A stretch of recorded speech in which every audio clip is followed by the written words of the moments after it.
Good morning. Good morning. What is good morning? Good people, fellow humans. And again, that's always spelled Huemonds. Colorful nuts. Right. That's how we should think of ourselves. As colorful nuts, not dirty rags. Colorful nuts. God looks at us and he laughs and he smiles and he shakes his head. But God has no gender. So when I say that, I don't literally mean he. Right? Okay, good. DEI, it's on the way up, but okay. So here we are, Sunday, February 2nd, 2025. It's a pretty warm day outside. So already done my stretching and arms and light weights and arms, whatever. But here we are on Sunday. This is day number 2 of G.school, which is part of Department of Career Services, where our goal is to help our students and interested people on their journey through this life, how to become successful. And for us, success is very simply a equation that is S equals function sign, money sign times parentheses, M money, a meaning, and purpose, pren. So money is a function, success is a function of money times meaning and purpose. So if you have a lot of meaning and purpose and you throw money in it, bammo. If you have a lot of money and no meaning and purpose, you're not successful. You're just somebody with a lot of money. And people who look at life as there is no meaning, there is no purpose, that have a lot of money. People like Michael Jackson, people like Prince, Tom Petty, Robin Williams, Anthony Bourdain, Kate Spade. The list goes on. All the money in the world, but no meaning and purpose. So they come to the conclusion that there is no purpose to continue living. On our equation, if you have a lot of meaning and purpose, any amount of money gives you some level of success. So good morning, Diana. Good morning. Good morning. Glad to see you're back. Hope you had a productive day yesterday and everything is okay.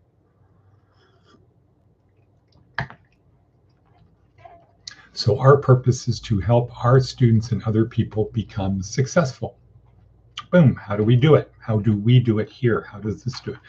Well, the podcast itself, where we show up every day and it's repetition. It's community. It's getting that we can't do it alone. You can't do it alone. You need other people. But it's getting incremental improvement every day, showing up a little bit better, incremental improvement. And more importantly, through the worksheet, which is attached down below. It is on Facebook. It is on our websites. Not hard to get. I turned off my phone yesterday. I had to get it turned back on. Those 30 SOBs. Rizzle. Yeah, I understand. I understand your pain. Okay, so that's how we do it. We do it through the worksheet, which are the experts in 4 areas: physical, mental, emotional, and spiritual. And we do it through just showing up, repetition, building better habits. That's what it's all about. Whoever has the best habits wins. What's a habit? Unconscious behavior. Rats. Rats. Not cool, Daddy-o. Rats. Okay, so next. Let's see if Wadabebi jumps on. We're a little bit early. Atticus von Atticus, the usual people. Okay, so what are we talking about today? Today is a big day. Jesus' first commandment. Big one, a really big one. And advice from an 80-year-old. Let's get that out of the way. Remember, no one makes it alone. Right. No one makes it alone. We need other people. The more effective we are at getting other people to do it, the better. The wealthiest people in the world are wealthy because they get a little bit from a lot of people, versus the people who say, I can do it myself. Screw everyone. Yeah, I don't need anybody's help. Wrong. Wrong, wrong, wrong. Wrong, wrong, wrong. We need the help of other people. Okay, Seth Godin. What does Seth have to tell us today? To be in charge. Every system, every bureaucracy, and every organization creates boundaries. Sooner or later we say, I'd love to fix this, but I'm not in charge of that. Perhaps, though, we've been conditioned to say this even when it's not true, because being in charge means being responsible. And we may have to learn that being on the hook is uncomfortable. And so, sooner or later, no one is in charge. ADP does payroll for millions of people. Pretty much all they do is create forms and have people fill them out. The forms they use are Form 1991. They're digitally unfriendly and poorly designed. Someone somewhere at ADP is probably in charge of this, but they're still the way they are because it's challenging to call enough meetings and take enough apparent risk to actually fix them. My bank uses a lot of security theater in the way they engage with people online. Needless hoops or obvious holes in their system. Again, my guess is that someone is probably in charge here, but they're not acting as if they are. But it's not just giant organizations. It's the little pocket park down the street from you that no one takes the time to clean, or the missing stop sign that no one agitated to have replaced. The good news is that we have the option to be responsible far more than we imagine. P.S. In honor of Groundhog's Day, 2 new secret recipes for your traditional feast. Groundhog pate. Potatoes pave. Lower fat, vegan, high crunch, enjoy. Apparently a TikTok sensation. Here's my version. Seems there's a lot of work, but I'm pretty sure you'll find it worth it. Peel 3 large Idaho potatoes, slice with a mandolin, about 1/16 inch thick. The thinner it is, more layers and more work. Put the slices into a bowl of ice.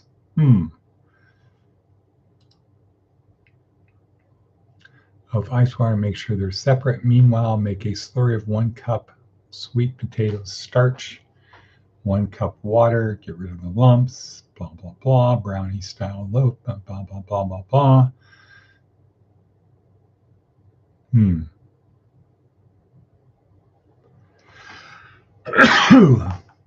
Wow. Wow, wow, wow. Okay, not doing that, but it's a wow. It's a Wowsville, people. Okay, so let's see. Diana, I'm sick and trying to pack my things so I can be out by the 6th, leaving to Florida or Salem. I have family in Salem.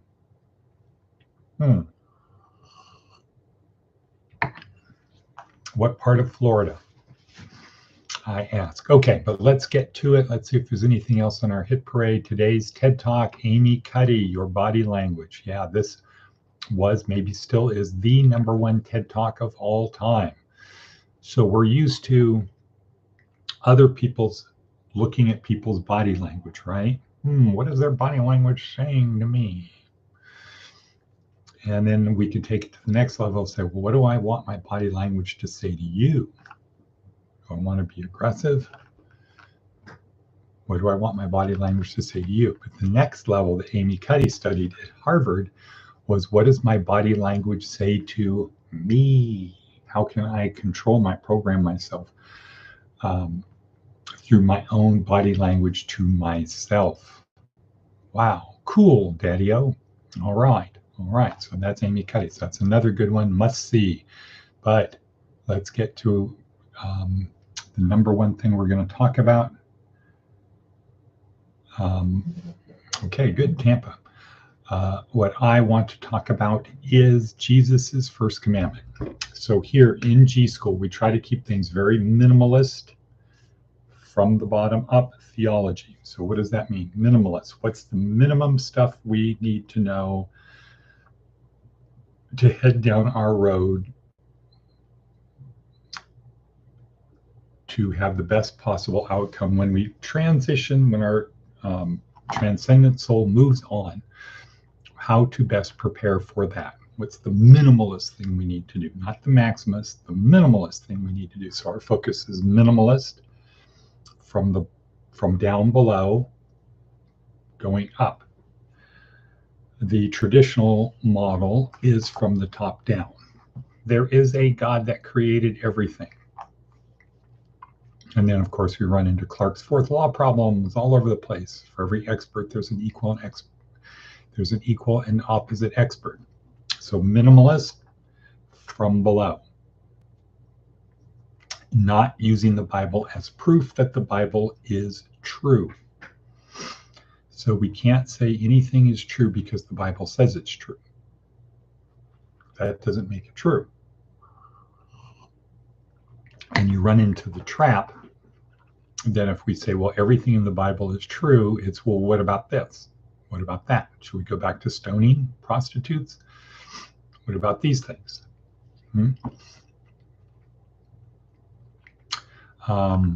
We got all kinds of problems if we go back to that.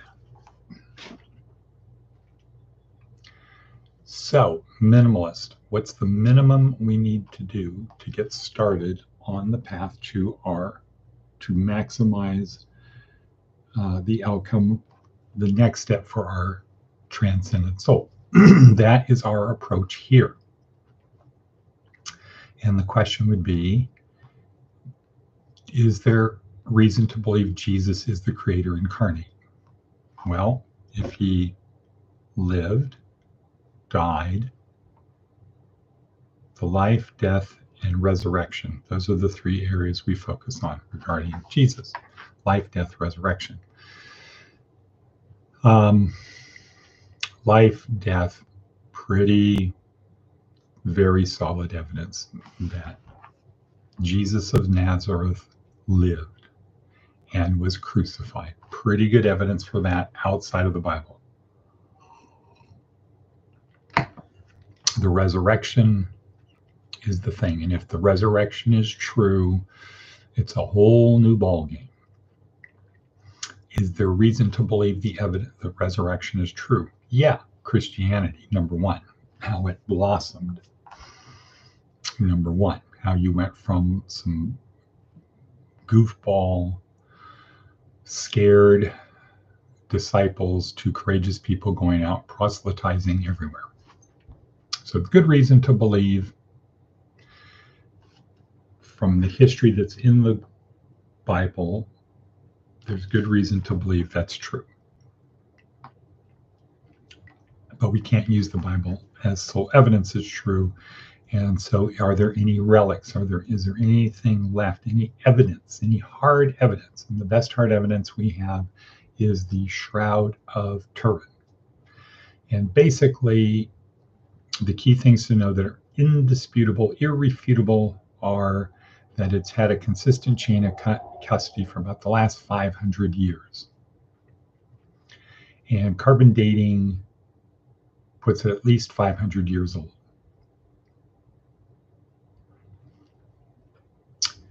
There's evidence to say it is 2,000 years old. A lot of evidence for that, but that's in dispute.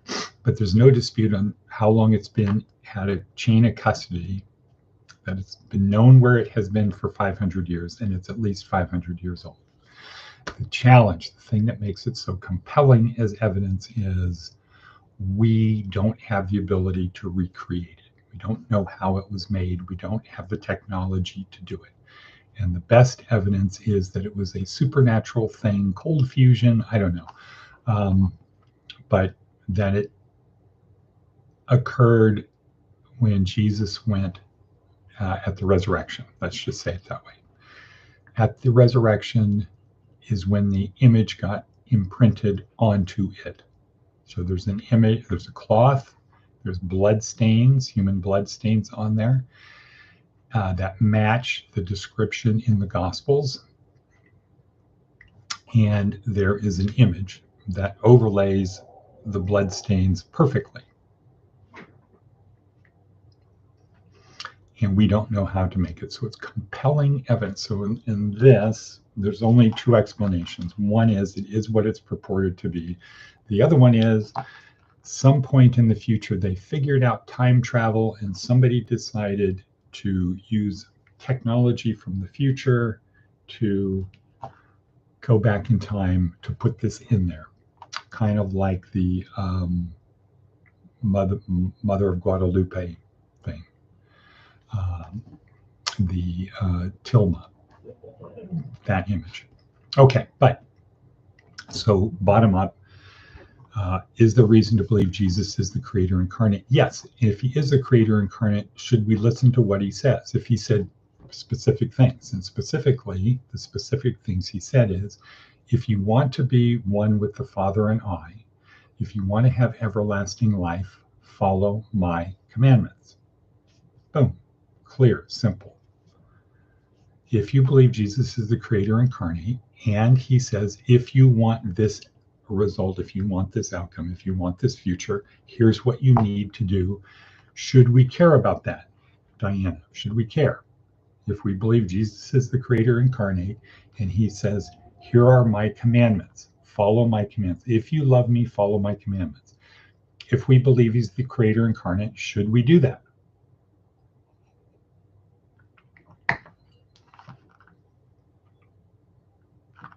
And the answer I'm looking for is yes.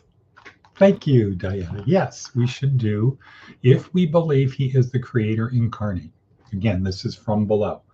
If we believe Jesus is the creator incarnate, and it says, we have in the New Testament, it says, if you love me, you will follow my commandments. And if you follow my commandments, you'll be one with the Father and I, and you will have everlasting life. Should we do that?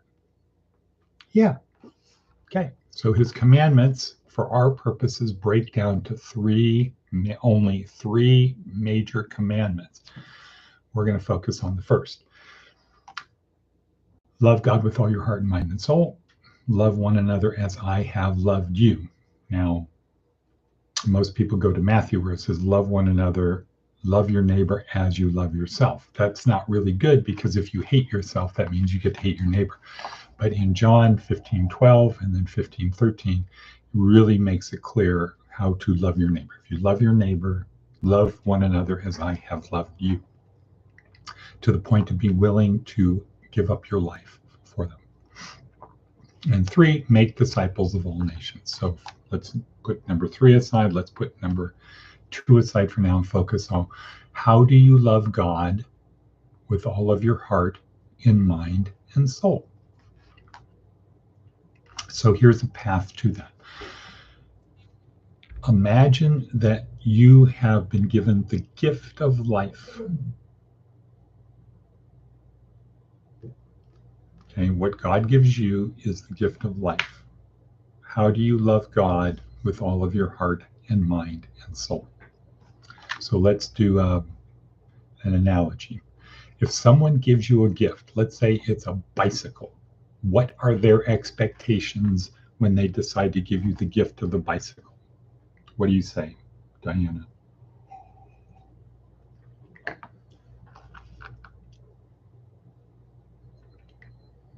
What is their expectation? Here, Diana, here's a new bicycle. You're 12 years old. Here's a new bicycle. What are their expectations? That you use it. Okay, so number 1 is that, yeah, you really use that thing. You go out there and you use it to the maximum. And number 2, that you take care of it, right? Use it to just get the most enjoyment out of the bicycle. Go on adventures, go places, do things, see things, make your life better, and take care of it. Because if you don't take care of it, you're not going to be able to use it for long. So applying that to us, The way we love God with all of our heart, mind, and soul is we honor the gifts we have been given. We use them to the best of our ability for adventure, etc. And number one, number two, we take care of it. We take care of it. That's how we love God with all of our heart, mind, and soul. The gifts that we have, we honor the gifts we've been given. I would say you don't love God with all your heart, mind, and soul by saying, I worship you, I worship you. Oh, I'm nothing without you. I'm a dirty rag. I'm not worthy. I'm not worthy. Come on. If you gave somebody a gift, is that what you want them to do? Hey, here's this birthday gift for you. You want them to say, oh, I worship you. I forget about the gift. You gave me a gift, so I worship you. You have a plan for me. Just tell me what you want me to use the bicycle for. Where should I go with it? Goofball. It doesn't make sense. It doesn't pass the Occam's razor test. Somebody gives you a gift. What do they want you to do? Enjoy it. Use it. Honor the gift. Honor the gift. Okay, we're way over time, but that's commandment number one. How do we love God with all of our heart and mind and soul? We honor the gifts we have been given. We use them for what they're intended, for their intended purpose, and we take care of them. Boom, boom, boom. Well, no water bevy today. I have to try to track her down. And Diana, good seeing you here. Good luck. Hope to see you back here tomorrow. Take care. Honor the gifts you have been given.